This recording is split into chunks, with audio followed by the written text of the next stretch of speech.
Hello दोस्तों, नमस्कार। स्वागत है आप सभी का हमारे YouTube channel MS techno hub पे। आज के इस वीडियो में हम सीखेंगे कि डॉलर ईआरपी में हम परचेज इन्वेंट्री कैसे करते हैं। तो ये जानने के लिए आपको वीडियो को लास्ट तक देखना है, और आप यदि हमारे चैनल पर नए हो तो चैनल को आप सब्सक्राइब करना मत भूलना, क्योंकि हम ऐसे ही ट्यूटोरियल लेके आते रहते हैं जिससे कि आपको सॉफ्टवेयर पे काम करने में काफी हेल्प होती है। आज हम इस वीडियो में सीखेंगे कि डॉलर ईआरपी में हम परचेज इन्वेंट्री कैसे करते हैं। परचेज एंट्री हम सीखेंगे। इसके लिए आपको ट्रांजेक्शन में चले जाना है, परचेज में ऐड करना है। परचेज पे ऐड करोगे, यहाँ पे आपको डेट डाल देनी है। उसके बाद आपको यहाँ पे बिल नंबर, वाउचर नंबर या इनवॉइस नंबर, किसी भी नेम से आपको वाउचर में आपका जो बिल होगा, बिल की कॉपी होगी, परचेज की बिल की कॉपी, उसमें आपको दिए हुए होते हैं वाउचर नंबर।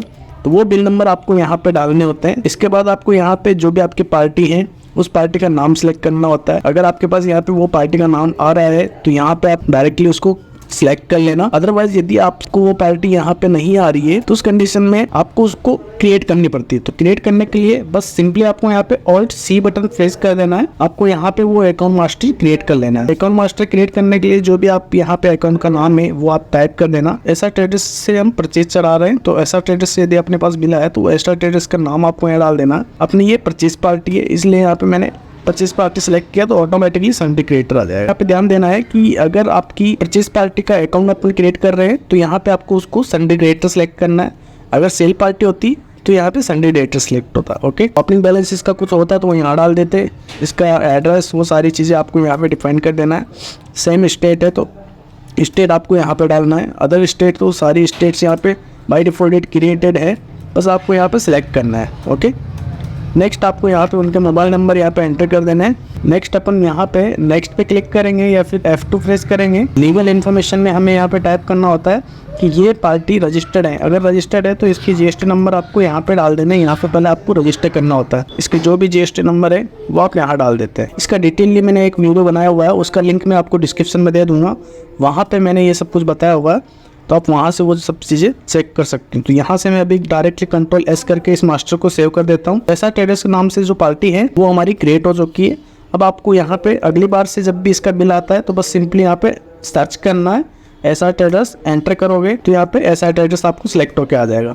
नेक्स्ट आपको परचेज टाइप में यहाँ पे सिलेक्ट करना होता है कि जो भी आपकी परचेज होती है वो सेम स्टेट से है या आउट ऑफ स्टेट से है। अगर सेम स्टेट से है तो यहाँ पे देखो तीन चीजें आपको ध्यान देनी पड़ेगी। एक तो होता है आपके एक ही सेम टैक्स रेट है पूरे बिल के अंदर, जैसे 18% ही है टैक्स रेट, बट जो जीएसटी लग रहा है वो नीचे लग रहा है। तो आप यहाँ पे आईजीएसटी या एलजीएसटी में, आईजीएसटी का मतलब मैं आपको समझा देता हूँ। आईजीएसटी तब लगता है जब आपका जो बिल है वो आउट ऑफ स्टेट का हो, और एलजीएसटी तब लगता है जब आपका सेम स्टेट से परचेज किया हुआ हो। ये 18% या जितनी भी आपकी टैक्स कैटेगरी है वो बाई डिफॉल्ट सारी बनी हुई है। अगर आप यहाँ पे 5 भी लिखेंगे तो 5 भी बनी हुई है। अब इनका मतलब क्या है वो मैं आपको समझा देता हूँ। अगर आपके पूरे टोटल बिल के अंदर एक ही टैक्स रेट है तो उस कंडीशन में आप यहाँ पे वो पर्टिकुलर टैक्स रेट सिलेक्ट कर सकते हो, और वो टैक्स रेट भी आपको तब सिलेक्ट करना है जैसे कि आपका आईजीएसटी वाला है, मतलब आउट ऑफ स्टेट का बिल है तो आईजीएसटी वाला टैक्स रेट सिलेक्ट करना है। सेम स्टेट का बिल है तो आपको एलजीएसटी वाला टैक्स रेट सिलेक्ट करना है। नीचे आप जाओगे तो उसका जो जीएसटी लगेगा वो नीचे बिल सेंटर के अंदर अप्लाई होगा। ओके, तो ये जो आपकी जितनी भी टैक्स कैटेगरी है इस कंडीशन में आपका जो जीएसटी होगा वो नीचे अप्लाई होगा। इसके अलावा एग्जेम्प्ट वाला ऑप्शन भी मिलता है आपको, आइटम वाइज वाला ऑप्शन भी मिलता है। आइटम वाइज में जो आपका टैक्स लगेगा वो यहीं पे लग जाएगा। जैसे अपन आइटम पे एंटर करेंगे तो यहीं पे लग जाएगा। मैं आपको एक एक करके बता भी देता हूँ ताकि आपका थोड़ा जो कंफ्यूजन है वो क्लियरली हो जाएगा। ओके, तो सबसे पहले मैं यहाँ पे पर्टिकुलर एक टैक्स रेट ले लेता हूँ। 18% की मैं टैक्स रेट ले रहा हूँ। जैसे ये जो पार्टी है अपनी ये दिल्ली से है, ठीक है, तो ये 07 अपन ने यहाँ पे एंटर किया कोड, तो ये दिल्ली से है। अपन ने इसका स्टेट दिल्ली सेलेक्ट किया था। आउट ऑफ स्टेट इसलिए मैं यहाँ पे आईजीएसटी सेलेक्ट करूँगा।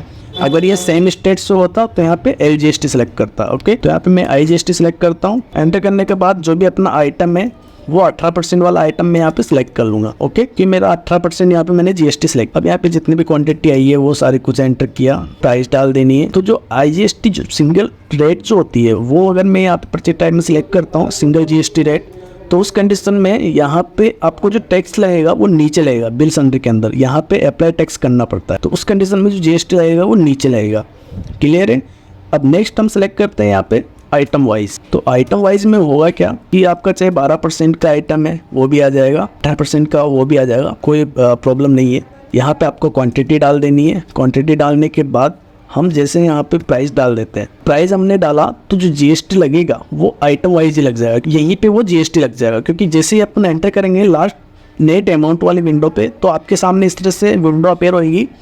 तो जो 600 अपन ने रेट डाली थी विदाउट टैक्स वाली, ठीक है, यहाँ पे जो रेट डालेंगे उस कंडीशन में विदाउट टैक्स वाली ही डालेंगे। तो इसके बाद आपका जो जीएसटी है वो अप्लाई हो जाएगा। 600 के बाद 72 रुपीज़ जो अपना जीएसटी अमाउंट बन रहा है, तो टोटल अपना फाइनल अमाउंट 672 हो गया। अब ओके करेंगे आप, तो ये देखिए यहाँ पे इसका अमाउंट टोटल हो गया। ऐसे आप 18% का आइटम भी इसमें ले सकते हैं। मैंने ये 18% यहाँ पे सिलेक्ट किया। इसकी प्राइस में डाल देता हूँ 700। देखिए इसमें भी यहाँ पे जीएसटी लग गया। ये देखिए यहाँ पे आपको जीएसटी समरी, टैक्स समरी दे रखा होता है, तो यहाँ से आप वो चेक कर सकते हो 18% में कितना जीएसटी है और 12% का कितना हो गया, ठीक है। तो यहीं पे आइटम वाइज में क्या होगा कि यहीं पे आपका टैक्स अप्लाई हो जाएगा, आपको नीचे टैक्स लगाने की जरूरत नहीं पड़ेगी। एक होता है टैक्स इंक्लूड। टैक्स इंक्लूड में क्या होगा, जो हमने यहाँ पे प्राइस डाली है 600 या 700, तो इसी के अंदर इसने क्या किया, टैक्स इंक्लूड कर लिया। मतलब कि जो लगेगा टैक्स इसी में इंक्लूड कर लेगा। जो हम यहाँ प्राइस पे डालेंगे, प्राइस डालेंगे, इसी में इसने टैक्स इंक्लूड कर लिया। 600 इसकी प्राइस थी, अपन वहाँ 600 डाली, तो आईजीएसटी का जो अमाउंट बन रहा था इनका 64.29, तो इसी में इसने टैक्स डिडक्ट कर लिया और टैक्सेबल अमाउंट यहाँ पे निकाल दिया। तो यहाँ पे ये चीज़ आपको नीचे भी शो होगी टैक्स समरी के अंदर। तो जो हमने प्राइस डाली थी ये देखिए उसकी वैल्यू, टैक्सेबल वैल्यू ऑटोमेटिकली यहाँ पे कम हो जाती है। तो टैक्स इंक्लूडिंग में आपको समझ में आ गया कि जो यहाँ पे प्राइस डलेगी वो टैक्स इंक्लूडिंग डलेगी, और आइटम वाइज में यहाँ पे टैक्सेबल वैल्यू डलेगी, मतलब टैक्स से पहले वाली वैल्यू डलेगी, लेकिन उसके बाद यहाँ पे ऑटोमेटिकली आइटम वाइज ही टैक्स लगता जाएगा। अब एक होता है यहाँ पे मल्टी रेट। तो ज़्यादातर जो बिल्स होते हैं वो मल्टी रेट में आते हैं। तो मल्टी रेट को मैं बहुत ही सिंपल मानता हूँ, तो मैं ज़्यादा से ज़्यादा मतलब चाहता हूँ लोगों को कि यही चीज़ वो अप्लाई करें, क्योंकि मोस्टली ज़्यादातर जो बिल आते हैं वो मल्टी रेट में ही आते हैं। मल्टी रेट वाली जो टैक्स परचेज टाइप होती है उसी के अकॉर्डिंग आता है। ओके, तो मैं यहाँ पे मल्टी रेट यहाँ पे सिलेक्ट करता हूँ। अब मल्टी रेट में होगा क्या कि जो टैक्स लगा है अभी तक यहाँ पे कोई टैक्स नहीं लगा, ओके, 0%। अब मल्टी रेट में आप इसमें 12% का आइटम भी आ गया, 18% का भी आ गया। अब यहाँ पे आप जाके अप्लाई टैक्स पे क्लिक कर देंगे।